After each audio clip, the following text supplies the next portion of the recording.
¿Qué tal? Muy buenas noches. Bienvenidos a su programa Sin pelos en la lengua, que sale en simultáneo por la plataforma del Movimiento Marateguista y de la Izquierda Diario Perú. Además también de la plataforma Red University. Hace exactamente 176 años, para ser exactos, un día 21 de febrero de 1848, se publica en Londres el Manifiesto del Partido Comunista. Un texto que ha influenciado en el curso de la historia del movimiento obrero mundial. Y para hablar del tema hoy contamos con Víctor, ¿no? Y vamos a ver pues, si es que efectivamente un texto escrito hace más de 100 años sigue vigente en la actualidad. Porque muchos hablan, pero es necesario actualizar algunos elementos. ¿Qué tal, Víctor? ¿Cómo estás? ¿Qué tal, Ricardo? ¿Cómo estás? Muy buenas noches a todos los que nos están viendo el día de hoy. Estamos hablando ya, como tú bien has dicho, de 176 años desde que se escribió este documento, casi dos siglos, un documento que sigue marcando fuertemente los episodios de la política mundial. Ahora bien, Víctor, ¿en qué contexto se da la publicación del Manifiesto Comunista? Lo primero que hay que tomar en cuenta es que esto se da en 1848, la redacción se da alrededor de 1847, allá por el siglo XIX, en un periodo en el cual las crisis en el sistema capitalista eran recurrentes y el temor de las clases dominantes en Europa era que se den procesos revolucionarios que terminen por hundir a la clase dominante, ¿no? La burguesía, como ya había sucedido casi medio siglo antes con la Revolución Francesa. El recuerdo de la Revolución Francesa, de la guillotina, aún seguía presente en muchas de las personas que vivían en Europa, especialmente, como vuelvo a repetir, de la clase dominante. Europa vivía tremendas crisis económicas y esto llevaba a una serie de privaciones de la clase trabajadora. La clase trabajadora empezaba a surgir en mayor cantidad en las ciudades y se evidenciaba su precarización, su pauperización durante aquellos años. En ese marco es que Marx y Engels, ubicados en Bruselas y Bélgica, empiezan a desarrollar una serie de escritos que ponen por delante a la clase trabajadora como principal actor político que pueda transformar esta realidad.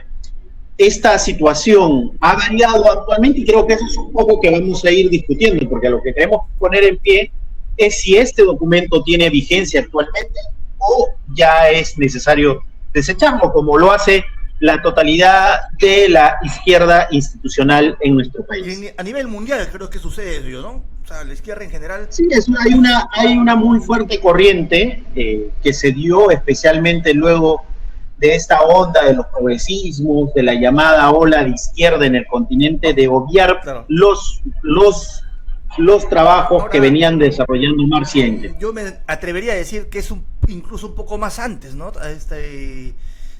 En la URSS, bueno, hay, sabes pues de que, si bien es cierto, vivió y significó el triunfo de la revolución, sin embargo, no se reivindicaron muchos postulados de Marx.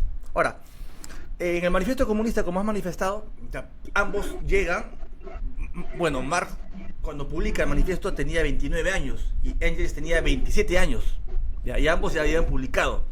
Marx a la edad de 29 había publicado 7 textos, 7 libros, y Engels 2. O sea, en ese tiempo no había ni internet, o sea, no tenía lo que teníamos ahora.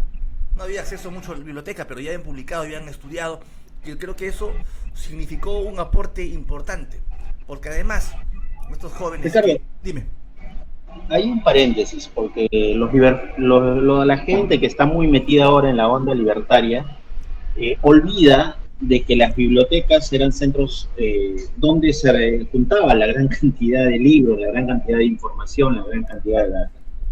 Marx se dedicó exclusivamente a revisar la data estadística en la Biblioteca de Inglaterra para poder desarrollar el Capital.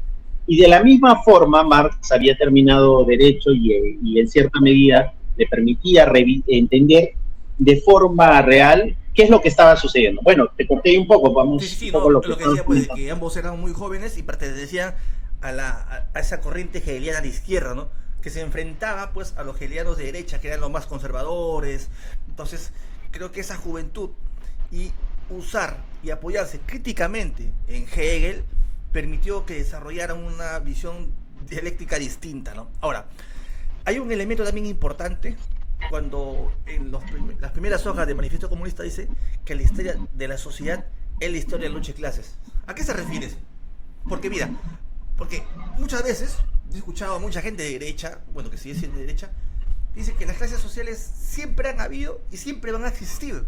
Por lo tanto, lo que decimos tú y yo y algunos compañeros más, de que una sociedad sin clases es una utopía, nunca va a suceder. ¿A qué se refiere eso, Víctor? A ver, Ricardo, no solamente gente de derecha, sino también esta onda progresista. Correcto. Que, como tú bien referías, ¿no? Que ahora evidentemente tienen otros discursos, otra envoltura que trata siempre de servir una especie de contención no solamente a la movilización, sino a los desarrollos teóricos que puedan evidenciar la explotación capitalista.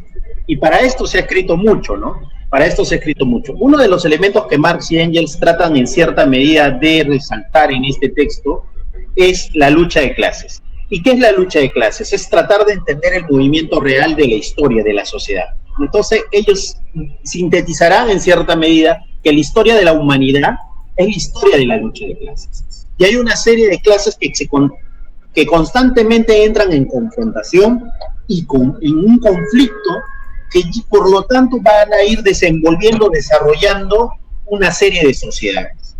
Y para esto van construyendo una serie de instituciones que representan en sí mismo el Estado como elementos de opresión de una clase sobre la otra. Entonces, lo que intenta Marx y Engels en el Manifiesto Comunista es resumir todos estos elementos teóricos, de tratar de llevar adelante el análisis del movimiento real de la sociedad para luego constituir a partir de esto un programa político que pueda transformar la sociedad. Para ellos no bastaba en tratar de entender la sociedad, sino que era necesario transformar esta sociedad a partir de los hechos objetivos. A diferencia de otras tendencias que creo que más o menos tú vas a ir explicando sobre otras tendencias como el socialismo burgués, el socialismo utópico, que tienen concepciones idealistas, concepciones subjetivas, concepciones que no aterrizan en la realidad, sino se puede decir en el buen ánimo, en las buenas intenciones, y a partir de estas buenas intenciones terminan asumiendo el programa de la burguesía, ¿no?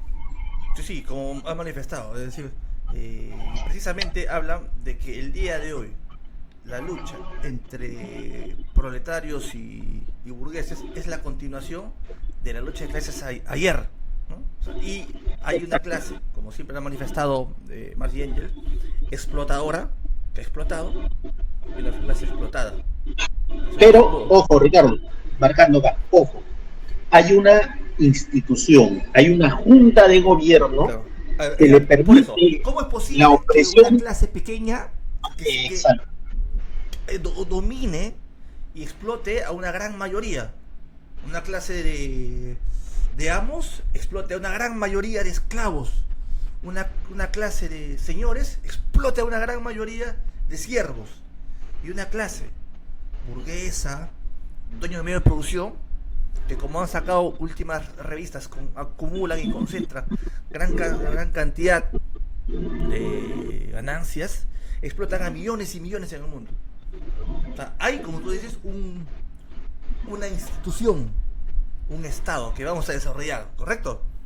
O sea, y estas sociedades han tenido su Estado y se han caracterizado por el modo de producción. Exactamente. Un Estado, bueno, desde el punto de vista de los compañeros Marx y Engels, en la sociedad esclavista, un Estado esclavista, un Estado feudal y un Estado capitalista, que ambos se sustentan en sus instituciones y en las Fuerzas Armadas. Porque te imaginas, si no hubiera policía, Fuerzas Armadas, se acabarían los Estados. Pero Ricardo, también tiene que ver una ideología, ¿no? Ahora, eso te quería comentar, ¿no? Y te interrumpí, no sé. No, lo que tú claramente acabas de decir, o sea, la institución del Estado, o sea, ellos hacen una crítica feroz al Estado burgués como institución que permite normalizar la explotación de una clase sobre la otra, que permite la opresión de una clase sobre la otra, y por lo tanto la gran mayoría de la sociedad no puede tener libertad. No puede tener libertad. Vuelvo a repetir este término libertad que generalmente es muy utilizado hoy en día. La lucha de Marx y Engels es por tratar de conquistar una nueva sociedad. Pero esa nueva sociedad parte de elementos objetivos, y vuelvo a repetir, del movimiento real. ¿Y qué era el movimiento real? La lucha de clases. ¿Y qué era la lucha de clases? Una serie de conflictos que se van a ir dando y se dan hasta ahora entre distintas clases sociales, y a partir de estos se van a ir desenvolviendo hechos políticos, sociales, culturales, entre otros, ¿no? Sí. Que van a ir cambiando la fisonomía de la historia de la humanidad. Entonces, en este marco, el capitalismo es uno de los sistemas que abarca todo el globo terráqueo y avanza de una forma desmesurada. Y por lo tanto, Marx y Engels intentan empezar a ver qué es lo que estaba sucediendo, por ejemplo, en la India, qué es lo que venía sucediendo en los países de África, en Rusia. Y hay mucha lectura sobre cómo empieza el desarrollo capitalista a hacer producir tierras que no valían nada, que por medio de la introducción de elementos como el salitre o otras instancias de la geología empezaban y permitían la producción, aumentar la producción. Y entonces uno de los elementos que ellos van a destacar en otros textos es la sobreproducción. Pero esto no se podía dar si es que no hay un principal elemento en la economía capitalista, más allá del burgués, que es la explotación de la clase trabajadora y la condición de mercancía de la fuerza de trabajo. ¿Qué? A eso quería referirme, efectivamente, como tú manifestabas. O sea, pero, sin embargo, o sea, muchos estudiosos, inclusive críticos al capitalismo, han manifestado de que el sistema capitalista es el más perfecto para la clase explotadora, porque hace aparecer el trabajo no pagado como pagado. Tú dirás, oye, Ricardo, Víctor, estás hablando tonterías. ¿Y cómo es esto? Sabemos que en el sistema capitalista, en el actual que vivimos, si no tienes dinero, no puedes alimentarte, no puedes comer, no puedes estudiar, necesitas dinero. Eso significa que tenemos que ir a un lugar, a una tienda, a un centro de mercado, a donde sea, y comprar. Pero al no haber trueque, porque no hay trueque, o sea, tenemos que dar dinero. ¿Eso qué significa? Y como no hay trueque, tenemos que vender nuestra fuerza de trabajo para quienes no somos dueños de los medios de producción. O sea, Marx decía, ¿no? Que los obreros están convencidos de que venden su trabajo. Están convencidos, pero en realidad no venden su trabajo, sino la fuerza de trabajo. Pero como el obrero, ¿qué sucede? Recibe su salario después de que ha trabajado, él siente de que el patrón le paga por todas las horas trabajadas. Entonces hay una diferencia entre lo que el obrero cree que vende y lo que él realmente vende. Estamos ya tocando dos elementos, ¿eh? Trabajo y fuerza de trabajo. Creo que esto nos va a ayudar y es la parte, el punto medular del análisis para que Marx y Engels hablen de explotación. O sea, el obrero no vende su trabajo, sino la fuerza de su trabajo, o sea, su capacidad de hacer cosas, de trabajar. Y el capitalista dispone de ella durante la jornada laboral, que puede ser 10, 11, 8, durante esas horas, ya el capitalista, el patrón, es dueño de todas estas horas. Ahora, ¿qué sucede? El obrero cobra solamente en realidad una parte de lo que el trabajo lo que él realiza con su trabajo. Solamente cobra una parte y el resto se adueña el capitalista sin darle nada a cambio. Esta diferencia y esta parte la cual se apropia el capitalista es la fuente de la ganancia.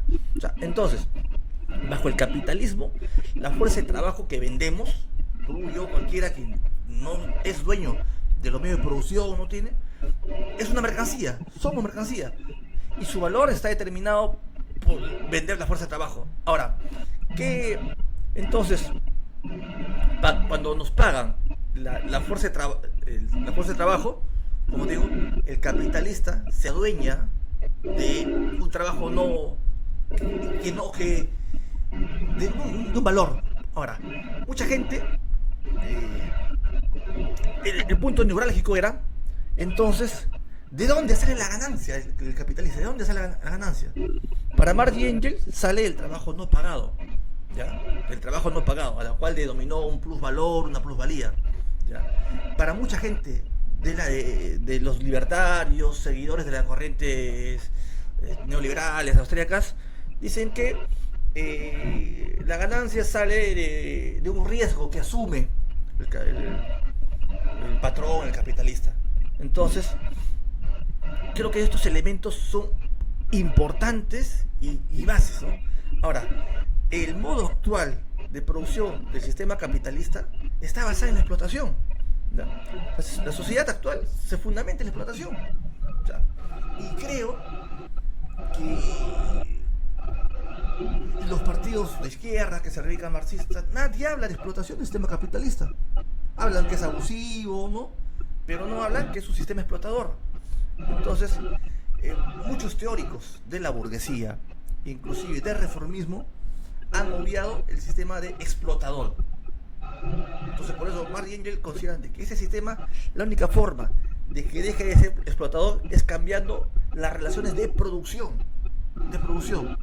No se cambia la forma de explotar vía el parlamentarismo, desde el propio sistema. Creo que es un punto neurálgico que, comparando ya en la actualidad, nos hace ver pues de que los compañeros la tenían clara, la tenían muy clara. Martín la tenían clara. ¿Querías opinar, Víctor? Pero... Mira, Ricardo, yo creo que hay un elemento que venía siendo a partir de lo que tú dices. Este análisis que ellos realizan sobre la sociedad y cómo ésta se va a ir desarrollando, o cómo se va desenvolviendo, evidencia que hay un actor político, social, que empieza a engranar a una gran cantidad en el mundo, que es el proletariado. Entonces hay una condición de que el proletariado es internacional. La clase trabajadora es a escala internacional.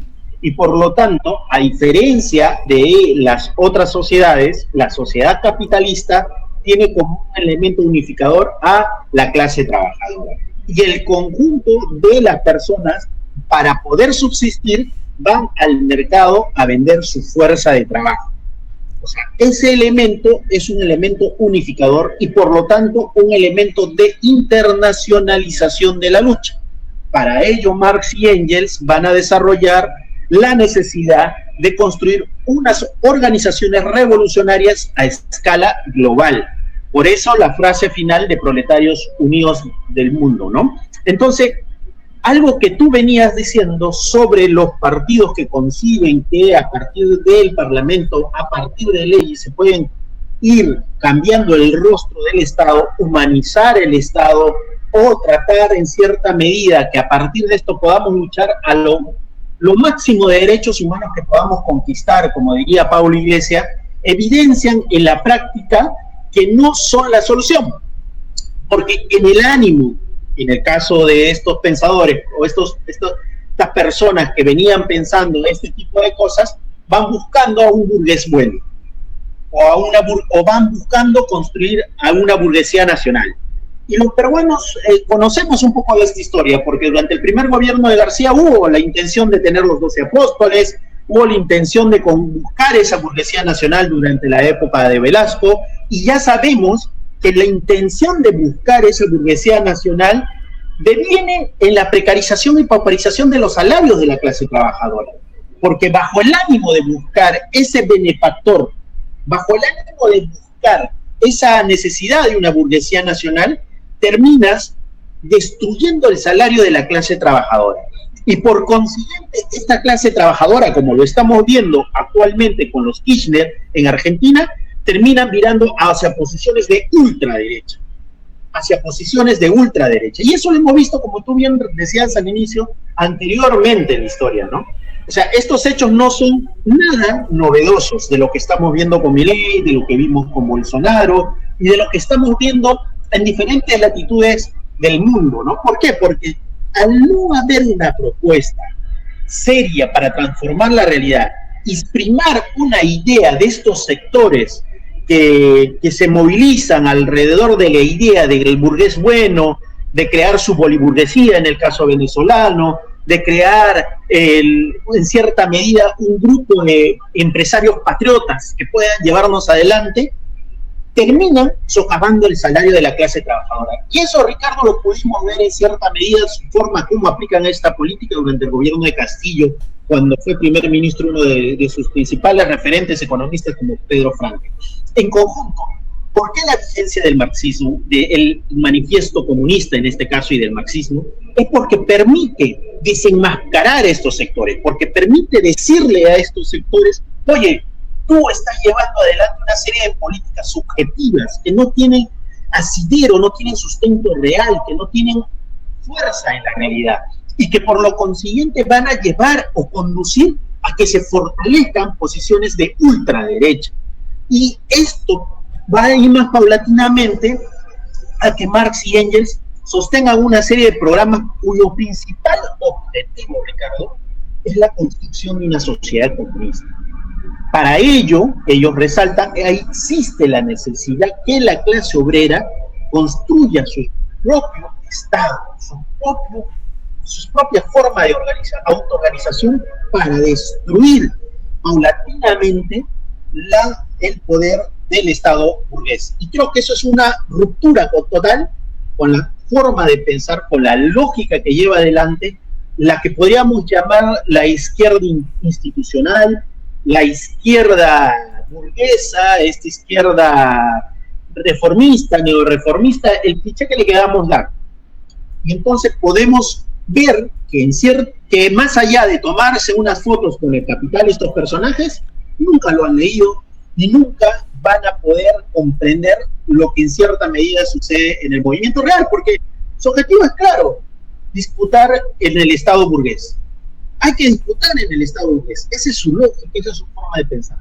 Sí, como has manifestado, Víctor, es un tema que ya en el manifiesto se deja por sentado, ¿no? O sea, la crisis económica que se da en Europa es producto, lo que estudios económicos también lo constatan, de un proceso de sobreacumulación, ¿no? Que va a servir para que en el Capital, en el tomo 3, se hable pues de tema de crisis económica. Ahora, para quienes quieran profundizar sobre el tema de la ganancia, puede revisar el texto de Marx, Salario, Precio y Ganancia, donde lo detalla muy con cifras, números. Ahora, ellos estaban convencidos, me refiero a Marx y Engels, de que tenían la visión de la sociedad que era comunista, tenía que triunfar a nivel mundial, si no iba a ser una utopía.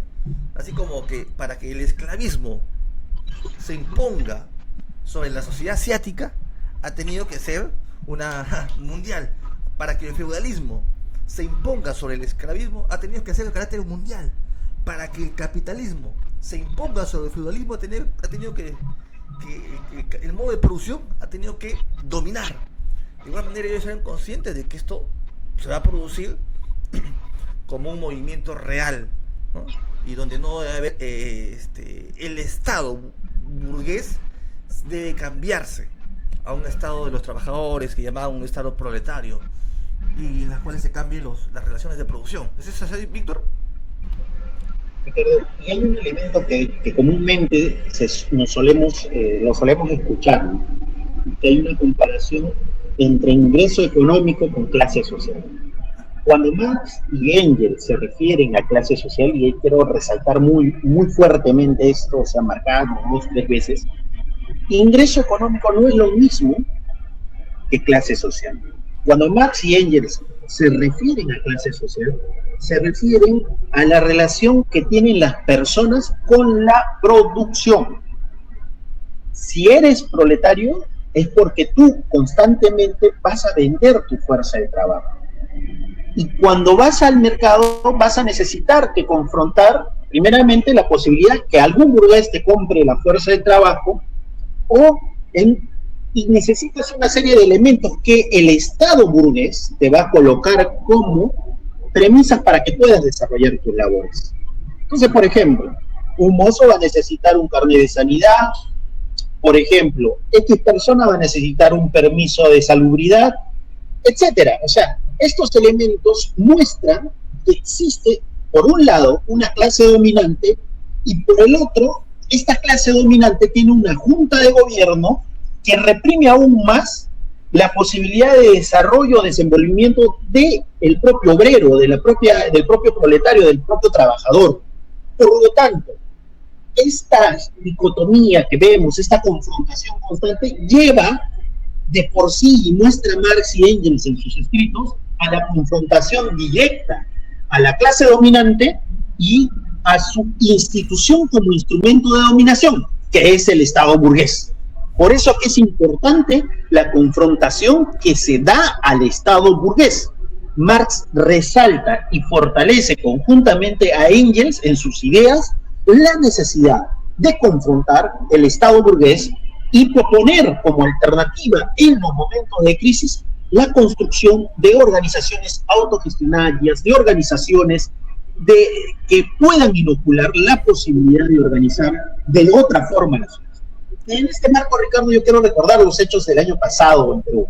El año pasado veíamos cómo la propia gente en Puno empezaba a organizar la movilización de su producción, empezaba a organizar el ingreso y salida de las fronteras, y a eso es lo que se refería Marx.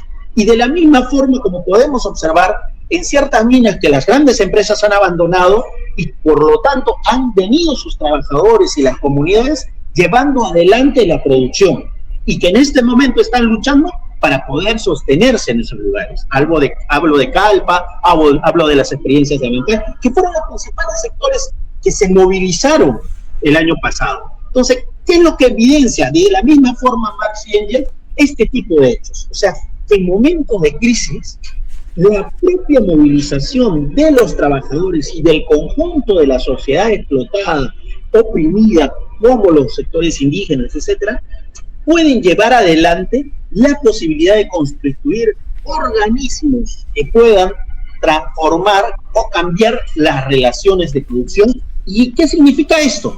Que ellos mismos puedan tomar en sus manos la dirección en los destinos de la sociedad.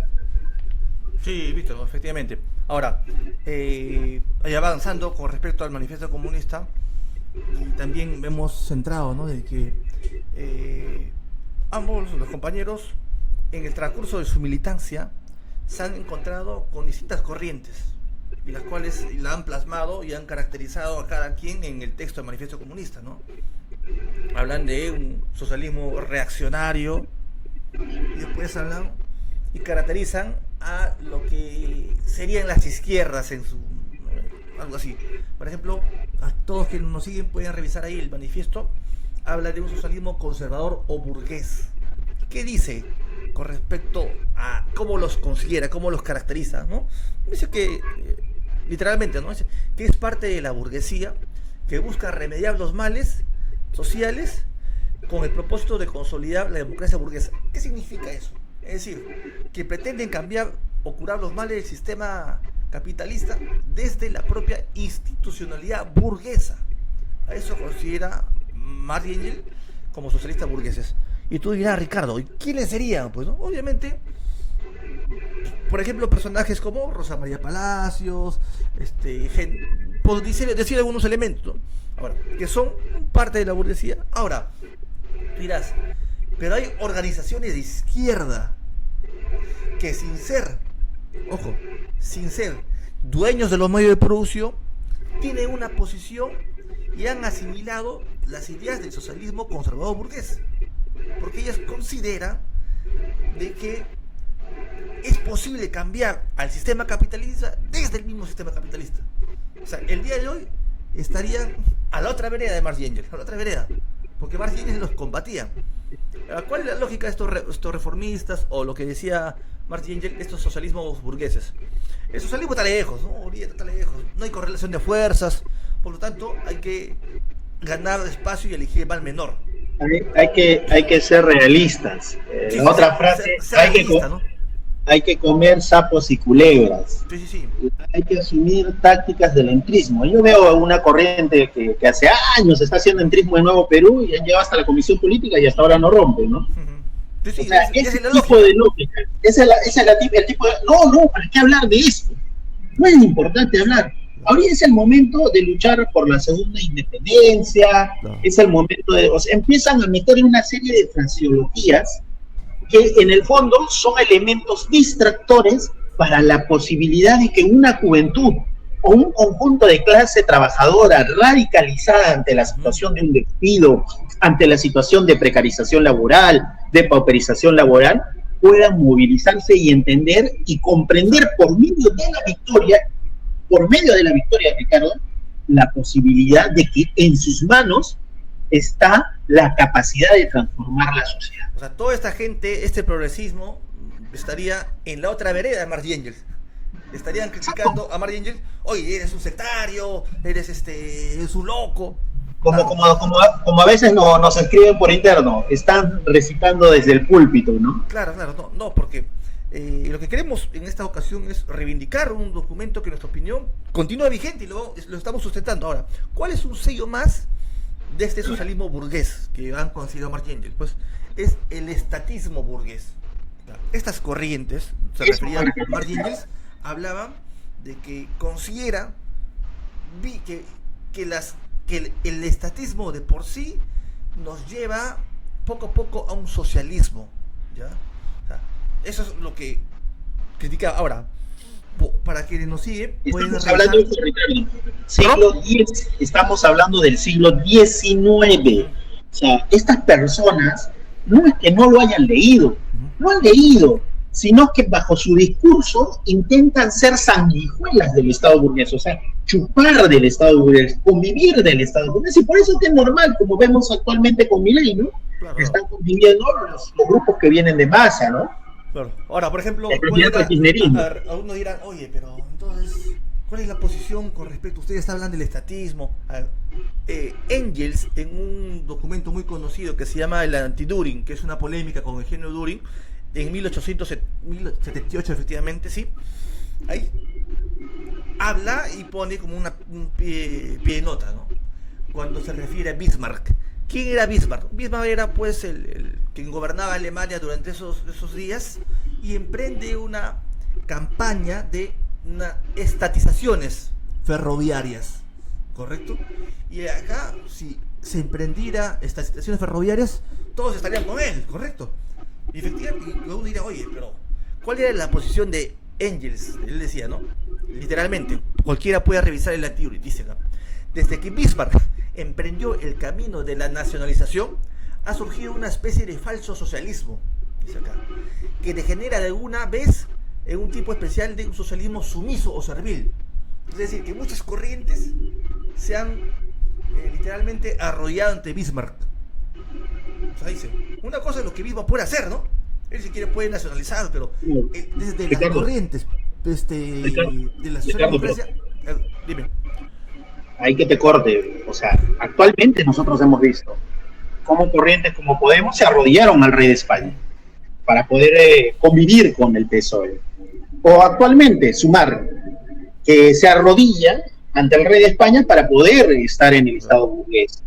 O lo podemos ver actualmente con el PT en Brasil, o lo podemos ver en el chavismo con Maduro, o lo podemos ver en diferentes otras experiencias como Cuba, ¿no? Donde la necesidad de sostener burocracias o ser parte de esa burocracia empieza a ser el principal motor de estos sectores que sustentan algunos elementos contrarios a Marx y Engels, como la imposibilidad de la destrucción del Estado.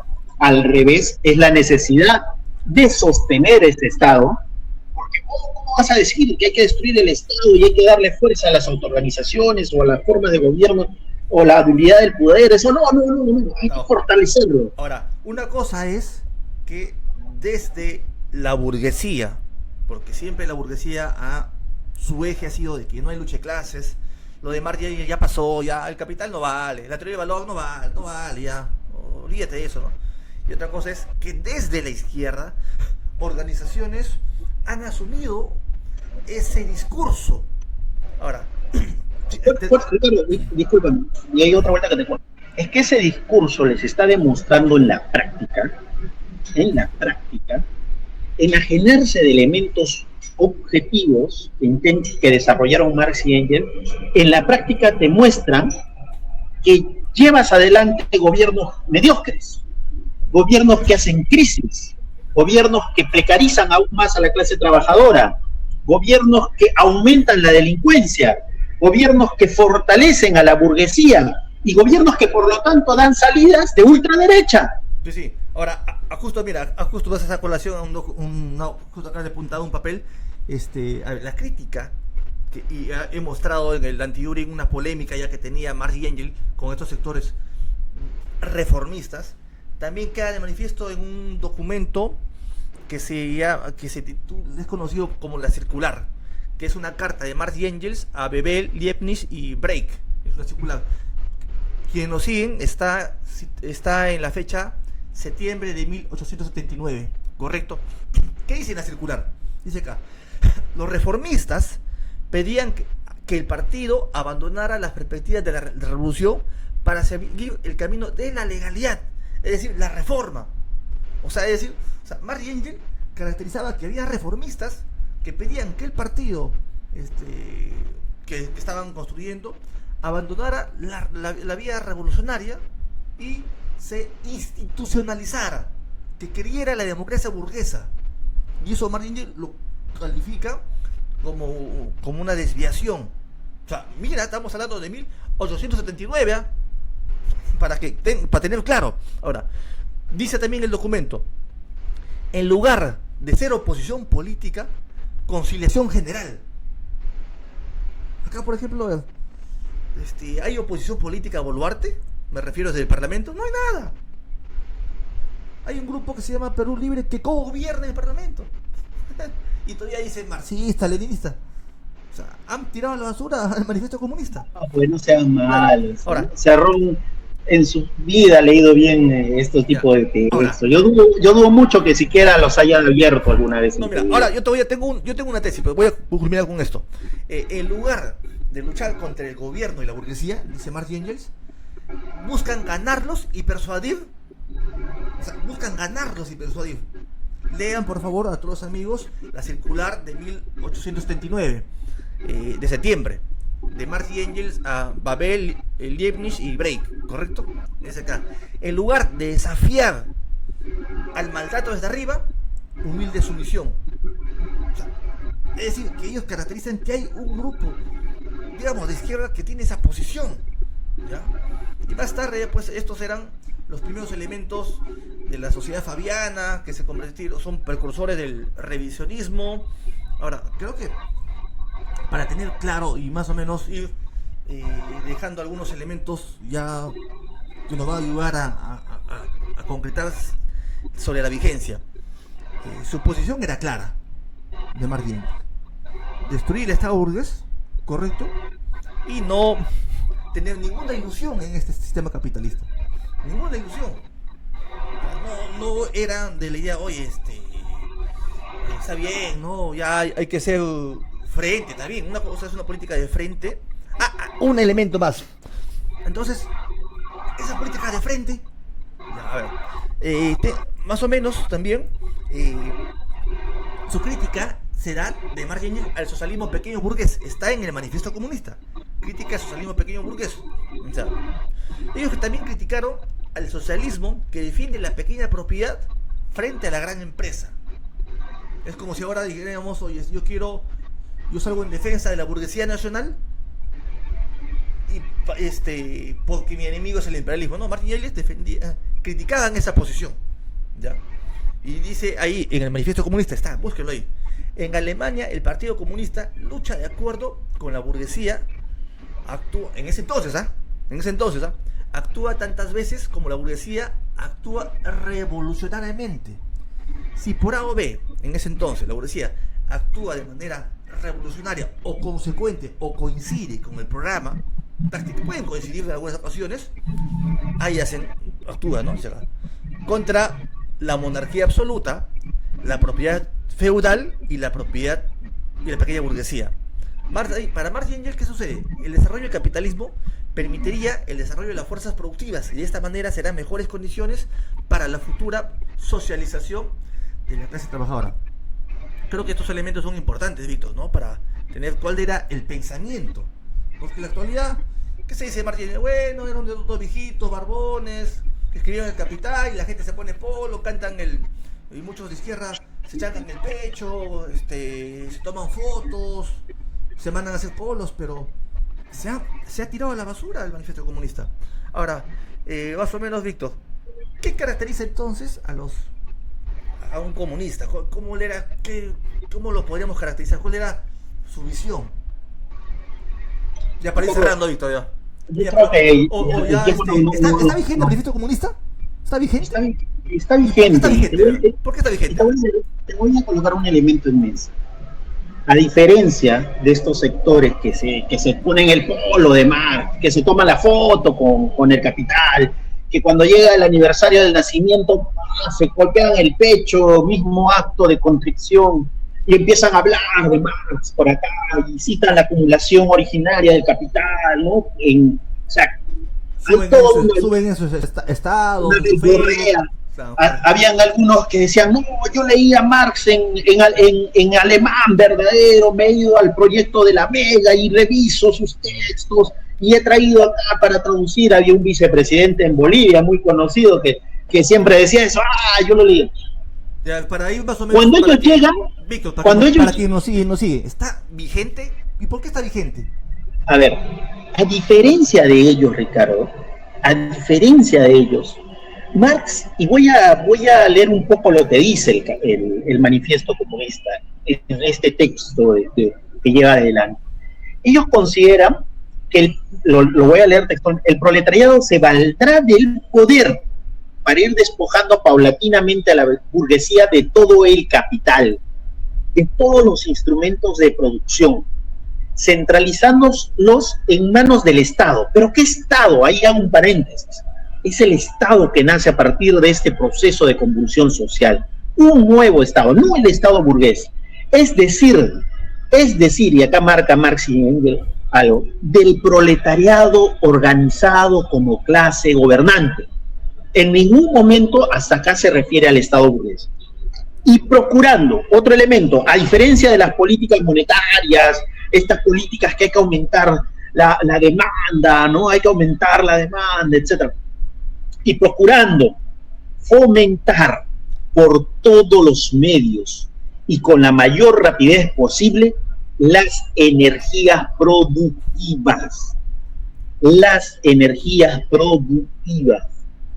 Y más abajo va a ir colocando en el programa otro elemento que rompe gigantescamente con este tipo de izquierda, que es necesaria la multiplicación de las fábricas nacionales y de los medios de producción, roturación y mejora de terrenos con arreglo a un plan colectivo, y proclamar el deber general de trabajar, creación de ejércitos industriales, principalmente en el campo, la articulación de las explotaciones agrícolas e industriales, tendencia a ir borrando gradualmente las diferencias entre el campo y la ciudad.